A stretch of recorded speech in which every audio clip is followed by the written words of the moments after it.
दोस्तों अगर बात करें हमारी पूरी दुनिया की, तो हमारी पूरी दुनिया में इस वक्त सबसे ज़्यादा फॉलोवर, सबसे ज़्यादा मानने वाले किसी इंसान के अगर हैं तो वो कोई और नहीं बल्कि हज़रत ईसा अलैहिस्सलाम है, जो कि अल्लाह के पैगंबर हैं। और दोस्तों इसकी साफ तौर पर वजह यह है कि क्योंकि आबादी जनसंख्या के हिसाब से इस वक्त के दुनिया के जो दो सबसे बड़े मज़हब हैं, यानी कि ईसाई धर्म और इस्लाम, दोनों ही धर्म में हज़रत ईसा अलैहिस्सलाम को माना जाता है। क्योंकि जहाँ एक तरफ हज़रत ईसा अलैहिस्सलाम को ईसाई धर्म के तमाम लोग मानते हैं, तो वहीं मुस्लिम धर्म यानी इस्लाम धर्म के लोग भी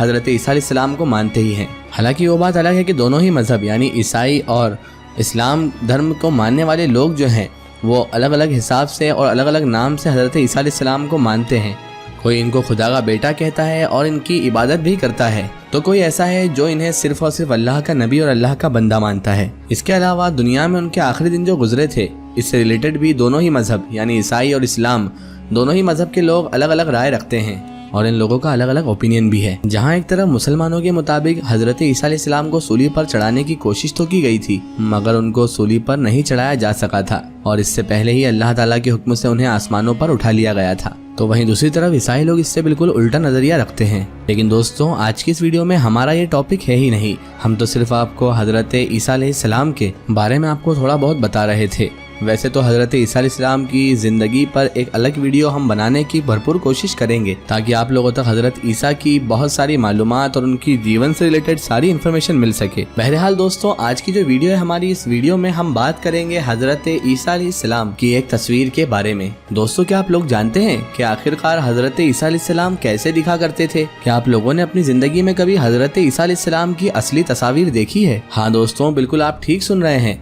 और हम ये बात इसीलिए कह रहे हैं कि हमारी इस दुनिया में हज़रत ईसा अलैहिस्सलाम की तस्वीर मौजूद है। अब ये तस्वीर कहाँ पर है, कहाँ से आई है और आखिरकार कैसे मान लिया जा सकता है कि आखिर ये तस्वीर जो हज़रत ईसा अलैहिस्सलाम की बताई जा रही है या असली भी है या नकली है? तो दोस्तों इन्हीं सारी चीज़ों को आज की इस वीडियो में हम समझने की कोशिश करेंगे। दरअसल दोस्तों हमारी इस दुनिया में श्राउड ऑफ तुरीन नाम का एक कपड़ा मौजूद है, जिसको ईसाई धर्म में हद से ज़्यादा पवित्र यानी कि मुकद्दस, पाक माना जाता है। वो इसलिए है दोस्तों कि ईसाई लोगों का ये मानना है कि जब अल्लाह के नबी हज़रत ईसा अलैहिस्सलाम को जब सूली पर चढ़ाया गया था और सूली पर चढ़ाए जाने की वजह से जब उनकी वफात भी हो गई थी, तो वफात के बाद उनकी बॉडी को यानी उनके जिस्म मुबारक को इसी कपड़े में ही लपेटा गया था और उनकी बॉडी सूली पर चढ़ाए जाने से अगले 40 दिन तक इसी कपड़े में लिपटी रही थी, यानी कि तब तक जब तक वो आसमान पर नहीं चले गए थे, क्योंकि बाद में तो ईसाइयों के मुताबिक भी वो आसमान पर ही चले गए थे।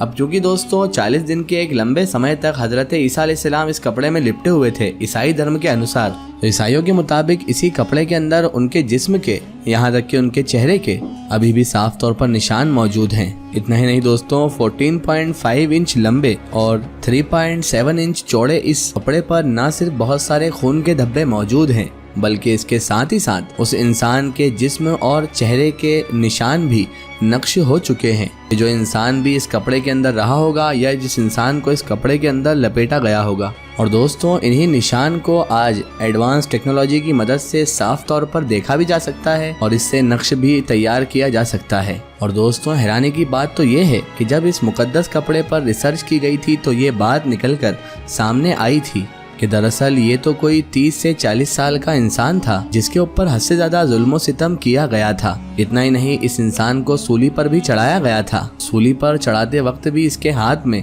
कीलों का इस्तेमाल भी किया गया था, यानी इनकी हथेलियों में, हाथों के अंदर कीलों को ठोका गया था। इसके अलावा इस इंसान के सर पर खतरनाक कांटों से भरा हुआ एक ताज भी रखा गया था, जिस चीज का पता उस खून से चला है जो खून इस इंसान के सर से निकला था। इस इंसान को इस कपड़े के अंदर लगातार 40 दिन तक रखा गया था और इसके बाद किसी लेजर जैसी एनर्जी के निकलने के निशानात भी आज तक इस कपड़े पर मौजूद हैं। यानी कि जाहिर सी बात है ये उस चीज की बात हो रही है कि जैसा कि हमने आपको शुरू में बताया कि ईसाई धर्म के लोग जो मानते हैं कि बाद में हज़रत ईसा अलैहिस्सलाम आसमान पर चले गए थे। और दोस्तों इसी निशानात को कंप्यूटर ग्राफिक की मदद से डाउनी नाम के एक इंसान ने लगातार 1 साल की मेहनत के बाद इस कपड़े की मदद से इस इंसान के जिस्म का और चेहरे का 3D मॉडल तैयार किया। तो वो कुछ इस तरह का था जो इस वक्त आप अपनी स्क्रीन पर देख रहे हैं, जो ये दिखा रहा है कि उस वक्त ये इंसान कितनी ज्यादा तकलीफ में था और उस इंसान के जिस्म पर जख्मों के कितने ज्यादा निशानात मौजूद थे। अब कुछ लोगों का ये मानना है कि दरअसल ये ईसा अलैहिस्सलाम का असली चेहरा है,